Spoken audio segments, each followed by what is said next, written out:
အဲ့ဒီကျိုး10ချောင်းကအောက်ကိုဆွဲချနိုင်တဲ့ကျိုး5ချောင်းရယ်နော်အထက်ကနေပြီးတော့ဆွဲတင်ထားတဲ့ချီထားတဲ့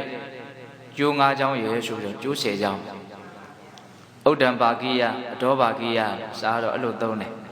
နော်အထက်အဖို့ကိုရောက်စေတတ်တဲ့ကျိုး5ချောင်းရယ်အောက်အဖို့ကိုရောက်စေတတ်တဲ့ကျိုး5ချောင်းရယ်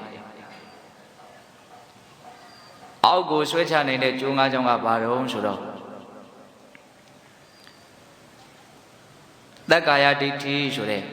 ထင်ရှားဖြစ်ပေါ်နေတဲ့ဒီယုတ်ဒီနံဒီသဘာဝတရားကိုပုဂ္ဂိုလ်တ attva လို့ငါလို့သူလို့ထင်မှတ်မှားနေတဲ့သဘောနော်အဲ့ဒီကျိုးကအောက်ကိုဆွဲချနိုင်အဝိသိကိစ္စတဲ့ယရဏမြတ်သုံးပါးနဲ့ပတ်သက်လို့သူတော်ကောင်းတရားနဲ့ပတ်သက်လို့ပံကံနဲ့ဆုံးဖြတ်ချက်မချနိုင်မင်းနဲ့သူလို့တွေးတောပြီးတော့ယုံမတန်တရားဖြစ်နေတဲ့သဘောဒါလည်းပဲအောက်ကိုဆွဲမဲ့ကျိုးတစ်ချောင်းနော်နောက်တိလပ္ပတ္တပရမတ္တတန်ရောစဉ်အဲ့ဒါကဘာလဲဆိုတော့မဟာကြီးဆိုဘုရားကြီးရှင်းပြတာလေးကိုအမိပြုပြီးတော့ရှင်းပြရင်ပို့ပြီးတော့နားလည်နိုင်မဲခင်၈ပါးအကျင့်မြတ်တရားကလွဲလို့ကျန်တဲ့အကျင့်တွေကိုငြိမ်းချမ်းမှုအစစ်အမှန်ကိုရစေတယ်လို့စွဲယူတာအဲ့ဒါကိုတိလပ္ပတ္တပရမတ္တတန်ရောစဉ်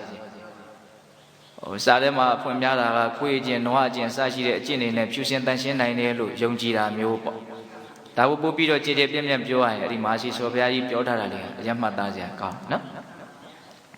တတိပဋ္ဌာန်တရားမဂ်ခင်၈ပါးအစရှိတဲ့နိဗ္ဗာန်ရောက်ကြောင်းတရားမြတ်စွာဘုရားဟောထားတဲ့ဒီသူတော်ကောင်းတရားတွေကလွဲလို့တခြား